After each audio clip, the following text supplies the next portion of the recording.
भाइयों बहनों, आज मेरे साथ मंच पर उपस्थित श्री सुरेंद्र नागर जी, हमारे राज्यसभा के संसद सदस्य सुभाष बराला जी,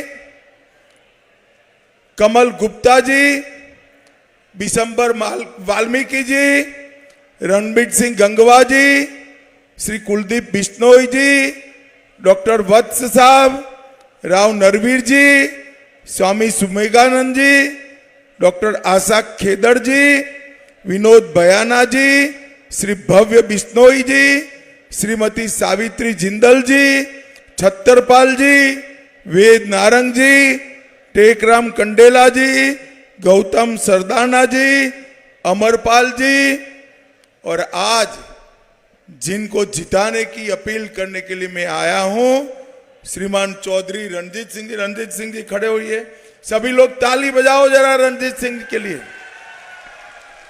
और आज की इस विशाल जनसभा में आए हुए प्यारे भाइयों बहनों माताओं और मेरे जिगर के टुकड़े जैसे युवा मित्रों, आप सभी को नमस्कार।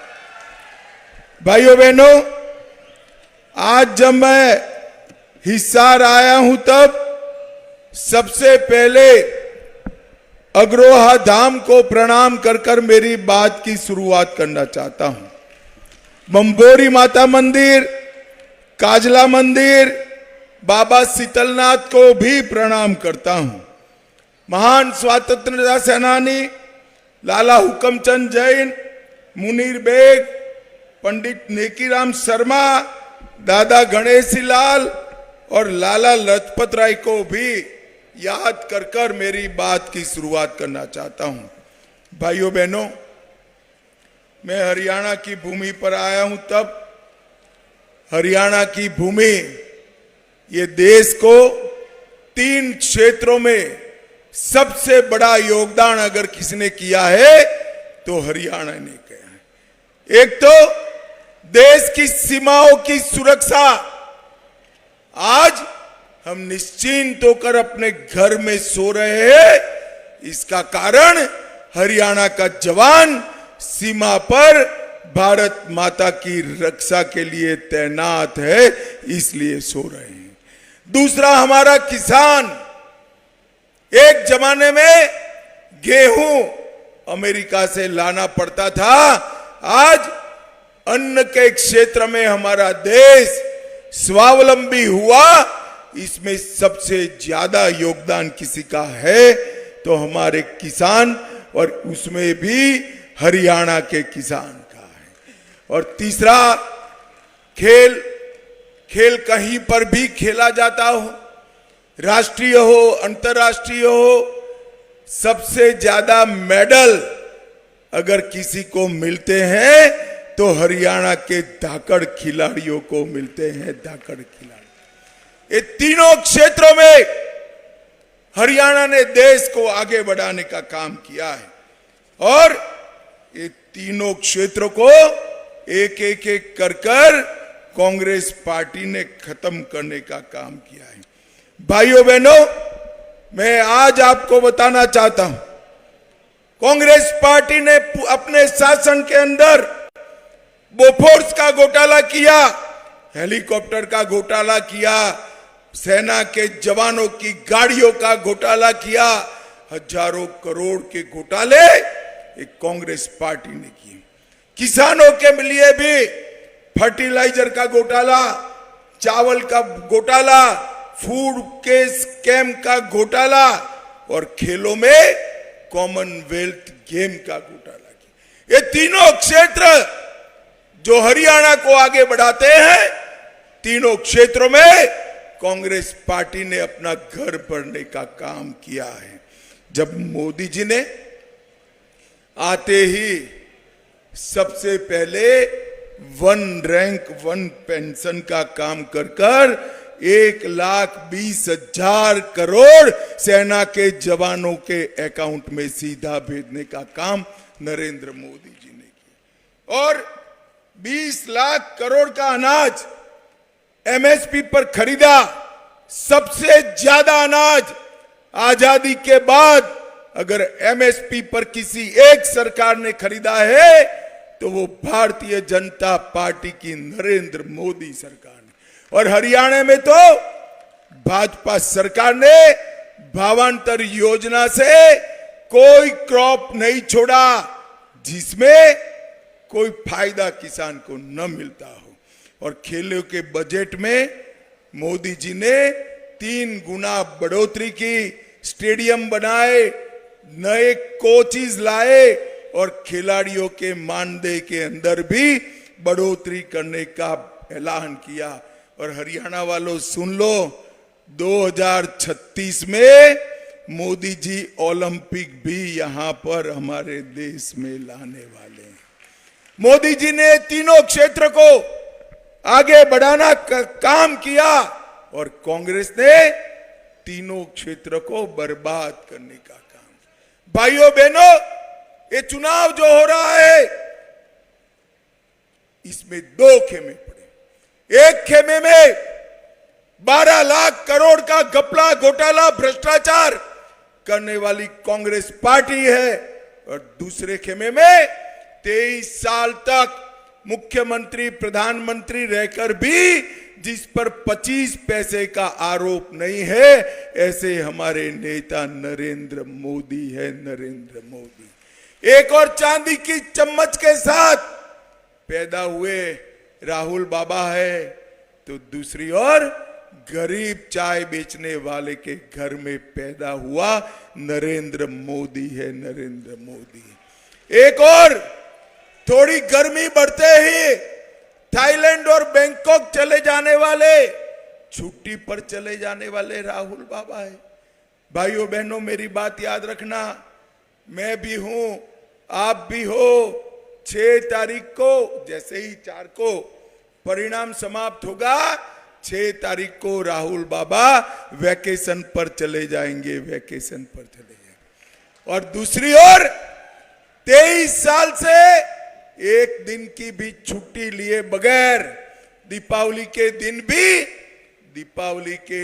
भी सेना के जवानों के साथ मिठाई खाने वाला नरेंद्र मोदी है। ये दोनों के बीच में आपको तय करना है।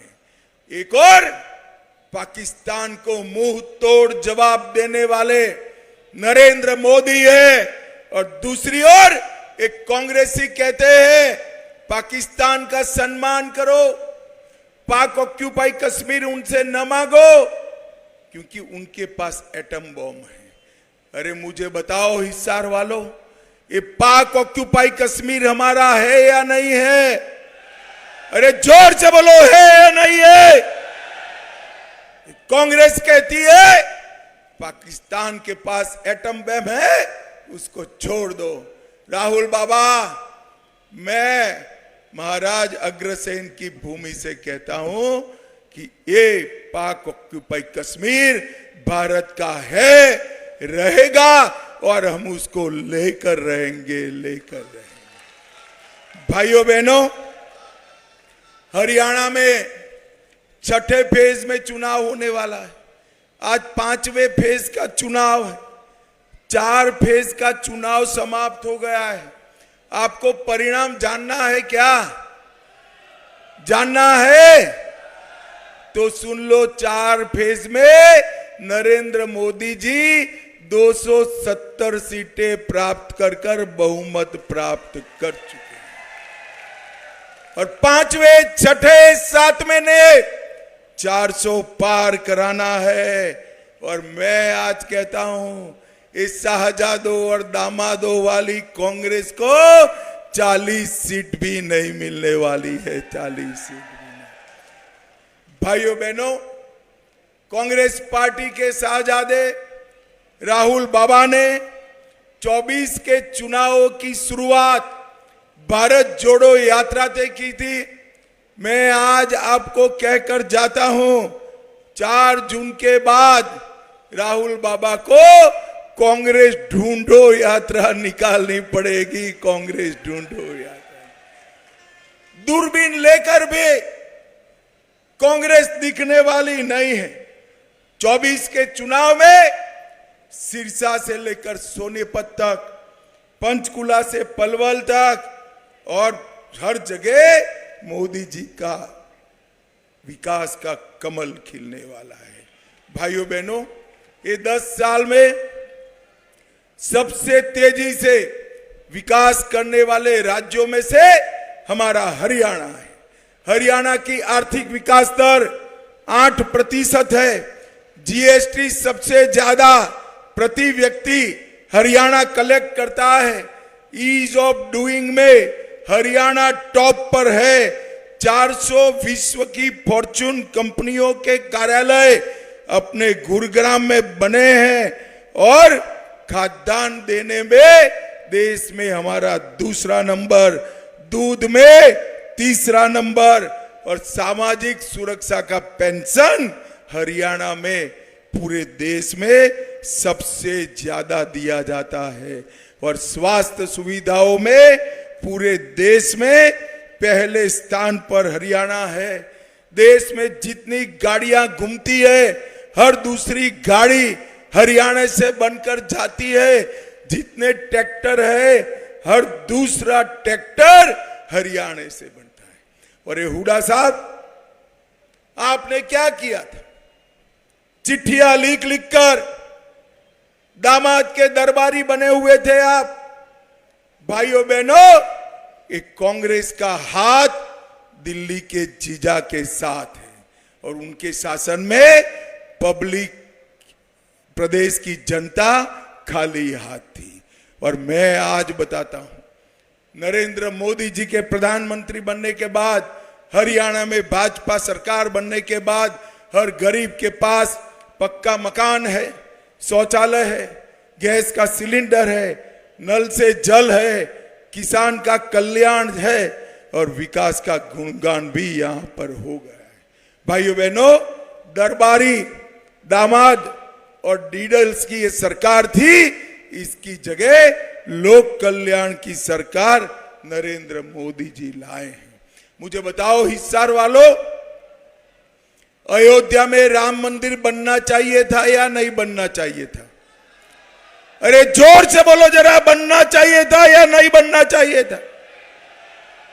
70 साल तक ये कांग्रेस पार्टी राम मंदिर को अटका कर रखी, लटका कर रखी, भटका कर रखी।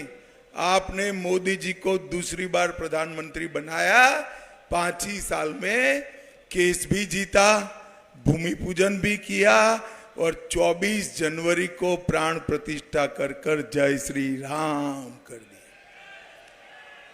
और माताओं, भाइयों बहनों, जब ये प्राण प्रतिष्ठा का निमंत्रण राहुल बाबा, सोनिया गांधी और प्रियंका गांधी को दिया गया, वो प्राण प्रतिष्ठा में नहीं गए। क्यों नहीं गए भाई? मालूम है आपको क्यों नहीं गए? मैं बताता हूं।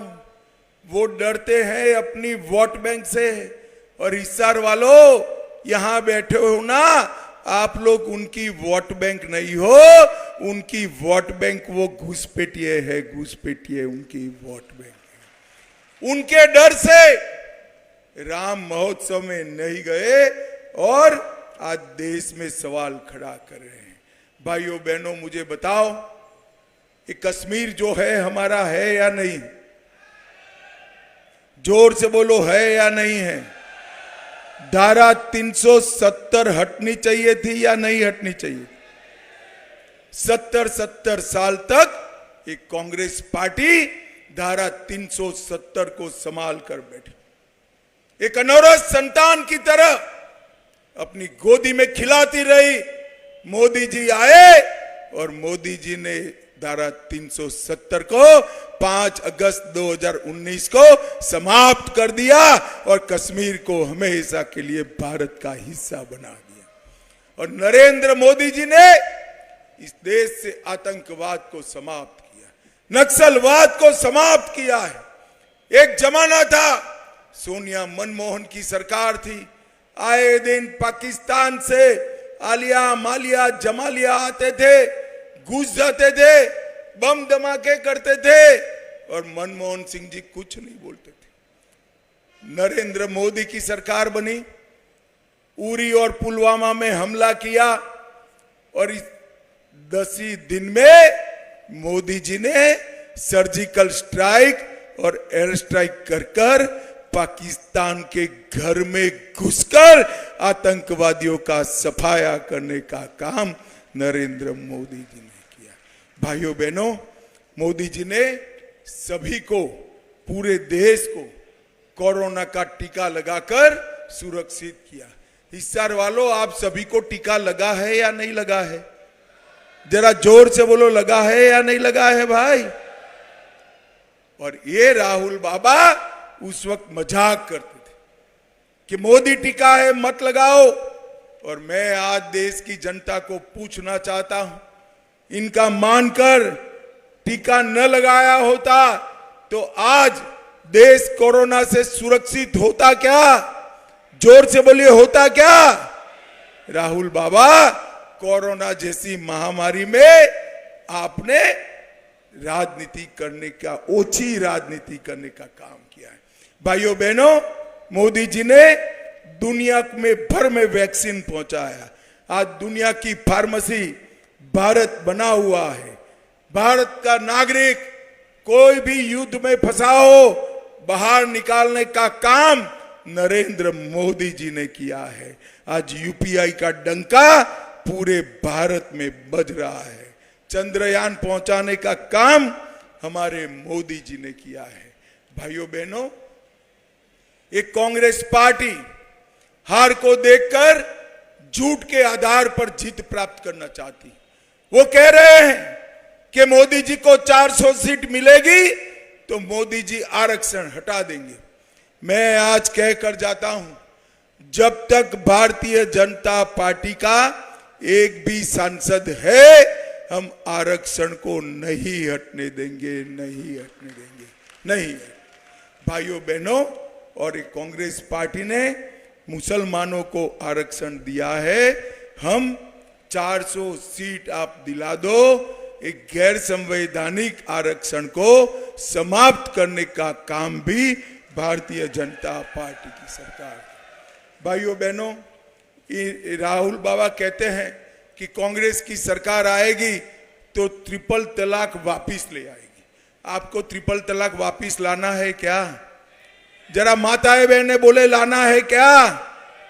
भाइयों बहनों, पूरे हरियाणा के अंदर ढेर सारे विकास के काम मोदी जी ने करे हैं। एक ही लोकसभा में 1,56,000 घरों में पीने का पानी पहुंचाया, 29 सस्ती दवाइयों के केंद्र खोले, 50,000 शौचालय बनाया, 50,000 गैस का कनेक्शन दिया, 18 लाख लोगों को मुफ्त 5 किलो अनाज दिया, 350 किलोमीटर गांव की सड़क बनाई और 13 लाख लोगों को 5 लाख तक का स्वास्थ्य का पूरा खर्चा आज नरेंद्र मोदी जी उठा रहे हैं। नरेंद्र मोदी जी। भाइयों बहनों, आप रणजीत सिंह जी को जब जिताएंगे, इनके नाम के सामने कमल का निशान है, उस पर आपको बटन दबाना है। मगर मैं बताकर जाता हूं, रणजीत सिंह के नाम के सामने जो कमल का निशान दबाएंगे, वो वोट सीधा नरेंद्र मोदी को प्रधानमंत्री बनाने के काम में आने। भाइयों बहनों, मुझे बताओ, आने वाले दिनों में जब 25 तारीख को चुनाव होगा, कमल के निशान पर आप बटन दबाएंगे क्या? अरे जोर से बोलो, दबाएंगे? रणजीत सिंह जी को जिताएंगे, 400 पार कराएंगे, हरियाणा की सभी सीटें मोदी जी की झोली में डालेंगे, मोदी जी को तीसरी बार प्रधानमंत्री बनाएंगे। तो मेरे साथ दोनों हाथ उठाइए, उठाइए दोनों हाथ, विजय के संकल्प की मुट्ठी बींचे और प्रचंड आवाज से बोलिए, भारत माता की जय श्री राम, जय जय श्री राम।